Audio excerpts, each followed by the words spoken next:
4 ఏళ్ళప్పుడు మా నాన్న చాలా గ్రేట్ అని ఫీల్ అవుతాం. 6 ఏళ్ళప్పుడు మా నాన్నకు అన్నీ తెలుసు అనుకుంటాం.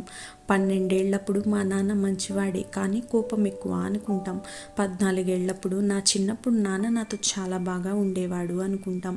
16 ఏళ్ళప్పుడు నాన్న ప్రతిదీ గుచ్చి అడుగుతాడు అనుకుంటాం.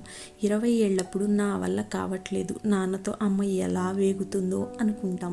30 ఏళ్ళప్పుడు నా కొడుకు అల్లరి బాగా భరించలేకపోతున్నా, చిన్నప్పుడు మా నాన్నకు చాలా భయపడేవాడిని అని అనుకుంటాం. 40 ఏళ్ళప్పుడు నాన్న నన్ను చాలా క్రమశిక్షణతో పెంచాడు, నా పిల్లలను కూడా అలాగే పెంచుతాను అని అనుకుంటాం.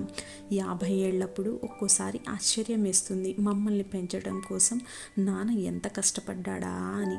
60 ఏళ్ళప్పుడు మా నాన్న చాలా గొప్పవాడు అని అనుకుంటాం. ఇలా నాన్నని అర్థం చేసుకోవడానికి 60 ఏళ్ళు పట్టింది.